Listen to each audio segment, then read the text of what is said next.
Kawhi Leonard and Paul George have been having a monster season this year, and that duo is the reason the Los Angeles Clippers are the one team the Dallas Mavericks need to avoid in the first round of the NBA playoffs. This year, Kawhi Leonard has been putting up 27 points per game, 7 rebounds, 5 assists, shooting better than 36% from three, and giving teams hell on defense. Now, Paul George, on the other hand, had a little bit of a down year due to injury, but he's still putting up 21 points per game, 6 boards, and 4 assists. Also, shooting better than Kawhi at 39.9% from three. Now, when you look at the lineup as a whole for the Los Angeles Clippers, every guy on this team is going to give the Mavs problems in some area. Patrick Beverley, a defensive guard who nobody wants to go up against. Paul George, a wing who the Mavs really don't have an answer for because Dorian Finney-Smith is going to be guarding Kawhi Leonard. So who do you put on Paul George? Tim Hardaway Jr.?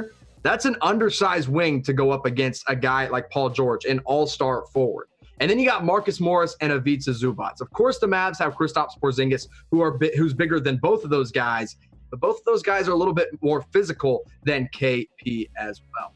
Not to mention, the Clippers have an amazing bench. You've got Landry Shamet, Lou Williams, Rodney McGruder's a good defender, JaMychal Green, and of course, Montrezl Harrell.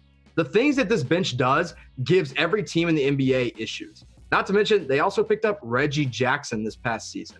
Now, Landry Shamet, sharpshooter. Lou Williams and Montrezl Harrell, both 6 Men of the Year candidates. JaMychal Green, a stretch 4. And Reggie Jackson, a guy who, he's had a bit of a down year with Detroit and he's had some injuries, but he's a really good backup point guard to a guy like Patrick Beverley. Now, I firmly believe it is the Los Angeles Clippers as the one team that the Mavs want to avoid in the first round. Of course, nobody wants to play the Lakers, but there's really no chance the Mavs even end up playing the Los Angeles Lakers, so I'm not including them here in the discussion. But who do you guys think is the one team the Mavs want to avoid? Maybe you have a different opinion. Maybe you're like, no, I'm not worried about the Clippers. Maybe you think it's the Rockets. Maybe you think it's the Nuggets, the Utah Jazz, or heck, even the Oklahoma City Thunder. So let me know in the comment section below the one team the Mavs need to avoid in the first round. Now, against LA this year in the regular season, Dallas is 0-2. The first loss came in November when they really got blown out. Of course, all the college students were going back for Thanksgiving break. Everyone was back in Dallas, excited to see them play the Clippers, and they get blown out. Luka went 4 of 14 that night, and Kristaps Porzingis went 4 of 13 that night, which resulted in a 15-point loss. Second time they played them, a lot closer, 110-107. Luka had a huge night, but Porzingis had just 10 points. Not a good night for the Unicorn. He gets kind of bullied around by this Clippers team, and it makes me a little worried for him to go up against them.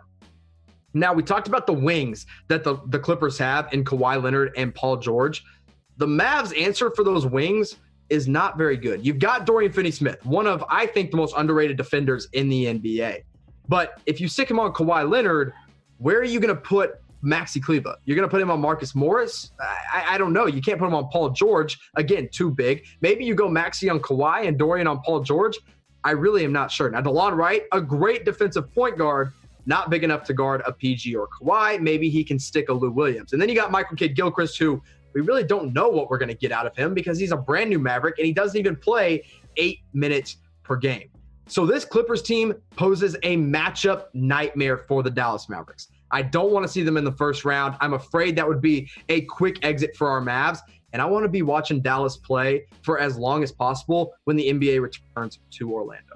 Now, just to refresh you on what the standings look like right now, the Mavs have the 7th seed, but the top 4 goes the Lakers, the Clippers, the Nuggets, and the Jazz. So if Dallas stays at 7 and they want to avoid the Clippers, they're hoping either Denver and Utah jumps up.